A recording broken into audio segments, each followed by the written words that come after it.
Okay, the title of this story is From Sherwood to Odessa College, My Tennis Journey.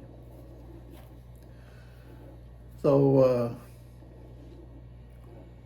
I really didn't start tennis at all until after I graduated from high school. So, you're looking at what, age 17, right? And I ran around with my friend Randy at the time, and I'm not sure how it came about, but at some point, I guess we decided we're going to play tennis. So obviously, I guess we had to go buy a tennis racket, right? Tennis balls.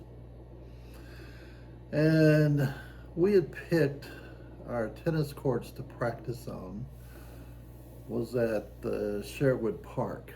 And they had two tennis courts, I believe, but they were cement tennis courts. So it's kind of like the not the best courts to play on, but that's what we did. I'm not sure how long we played there on those courts. I'm thinking it had to been, gosh, I really don't know. But we didn't have any teachers. We just taught ourselves by just hitting the ball back and forth. And so we'd gotten, I guess, I don't know, I'm not sure how to rate how good I was at that point, but we felt like we'd gotten good enough to where we could now graduate to the Odessa College tennis courts. Now, their courts were perfect, the way they should be, different surface, had no concrete to deal with. So we started playing at Odessa College. Now, Odessa College had, I think it was like at least, I think, 8 tennis courts, and then there was 2 courts that were had lights to where you could play at night, and they were just kind of one right behind. Well, they're just 2 courts in parallel to each other that was lit. So we like to play at night. And so turn these lights on. Yeah, I think you had to put in something like a quarter, and it was like a timer. I don't remember how long that timer would last. It might have been an hour. I really can't remember. But over a period of time, me and Randy, had rigged the deal to where we didn't have to pay a quarter anymore. We found a way to turn the lights on without putting in a quarter. And of course, the way we would do it is we would access the electrical box. Now, keep in mind, I had worked at Superior Electric for a couple of years, went to school, so I felt pretty comfortable with electricity, and we found a way to turn those lights on by getting in that box. That's what, I guess, that's the way we did it. Anyway, at the time, Odessa College had a tennis team, a good tennis team, and their coach at the time was called, her name was called Virginia Brown. And at her peak in her tennis years of playing, she was like fifth in the nation. She was that good, and she had a men's tennis team and a women's tennis team, and they won a total of 14 national championships. They were that good. So Randy and I were exposed to this college team, and we would play with them, practice with them. So whenever you practice someone better than you start to you learn stuff and they show you things and stuff like that. I remember this one dude. They brought him from, was it Brazil, Venezuela? That was Venezuela, I think. He came. They recruited him from Venezuela. He was really good. I remember. I actually, he was playing against me once. We were playing doubles, and actually aced him on one of my serves. He was. It was kind of funny. Anyway, so we had the Odessa College team. We would play against them, and over the years, we were starting to get pretty good at the game. Okay, and another influence at being at the Odessa College was it would attract high school tennis teams. And so you got the Permian tennis team and the Odessa High School tennis team. Those people would come there and we would beat them and play against them too. So I'm also playing with high school teams. And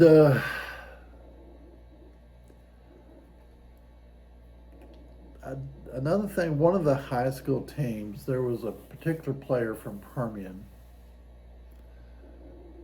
His name was David. I'm not sure whether to say his last name. I'll just say your last name. Start with a T. So if you happen to hear this story and, if you're David T, then you know who I'm talking about. I played my best when I played with him. We just sort of clicked and we just fed off each other, and it was I just loved to play with him. He was real good. Now you may ask yourself, why do I prefer playing with him than my original partner, Randy? Actually, I really didn't enjoy playing with Randy as much because his style of tennis, his style was wham bam, just he's going for he's going for a winner on every shot. And it's almost like he didn't know. Trying to practice with him is crazy. You don't want to. It's like you just go boom, boom, boom 2 or 3 times and it's over, and you have to go chase the balls. With David, we just boom, boom, boom, boom, boom, on and on and on and on and on. And it was just a lot of fun. It was a lot more fun playing with him. I remember there was one girl from Odessa High School. She wasn't very tall. She was kind of short. I was playing against her. I remember one time I was rushing the net. So I was getting up real close to the net, and she hit the ball and she just passed me down the line like it was nothing to it. But she just really blew that ball right by me. I learned real quick, don't let size fool you. Just because you're short doesn't mean that you're not that good. So that was kind of a lesson I learned playing with her. And there's another guy. He worked at the model shop, and his first name was David. At the moment, I can't think of his last name, but we would play together. We were kind of about.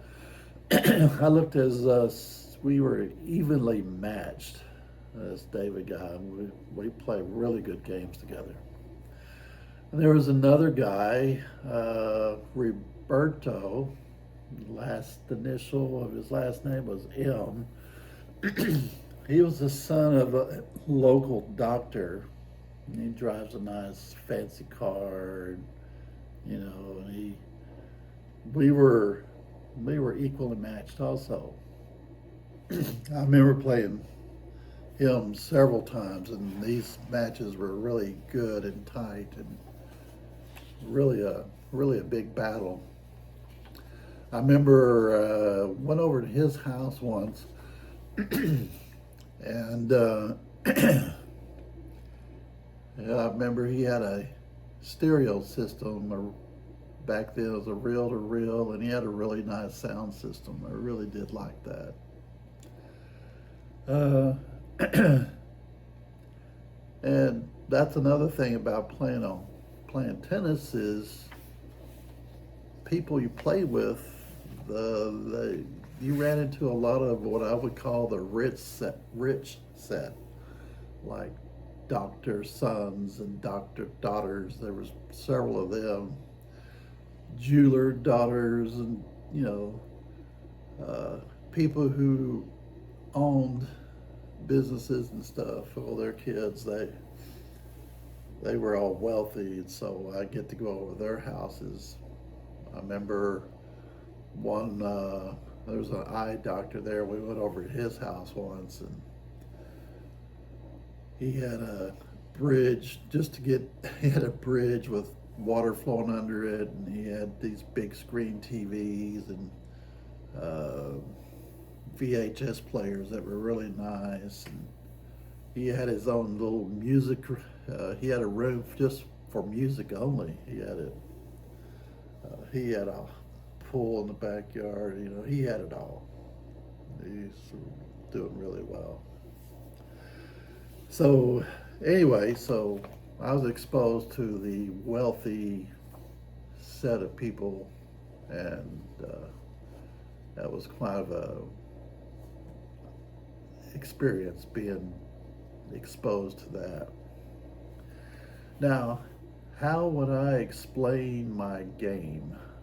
How that kind of game I played? Well, there's different kinds of swings. You have forehand, you have a backhand, got your serve, and I had no one to teach me. All I could do is observe and try to practice myself. So, uh, my forehand swing was good. It was a good, strong hit. My backhand, I had a tendency to cut under the ball. That means that ball would come over and it just float down and drop down.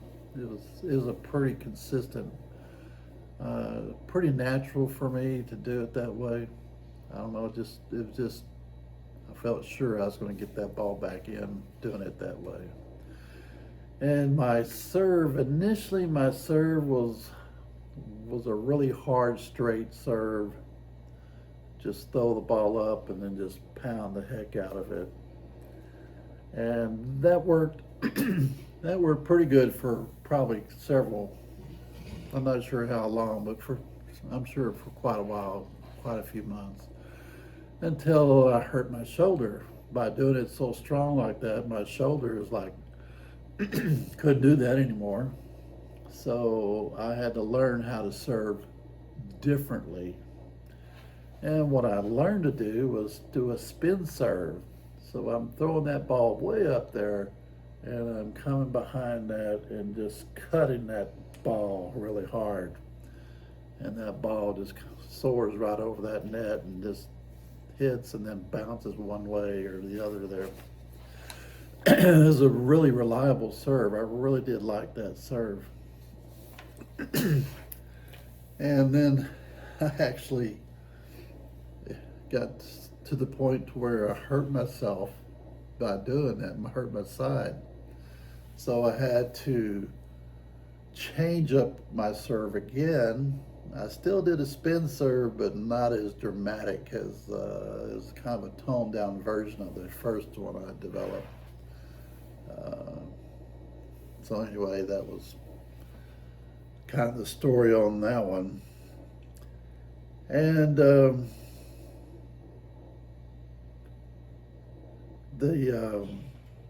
there was one time I had another injury, and that injury was with my right hand. And you know, when you grip a racket, you know you're gripping the racket as you're swinging and stuff, right? It's everything you do. I could not. My hand hurt so much every time I grip the handle, pain would just shoot throughout my hand. I couldn't even hold the racket, it was so bad. And just that motion of me doing that just messed me up really bad. I had to actually stop playing tennis for several weeks. I couldn't even play tennis with that hand. So I started playing with my left hand, which was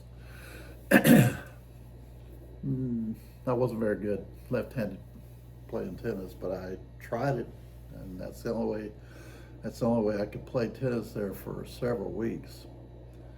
My hand did eventually heal, and I was able to go back to normal after that injury. There was a time I remember.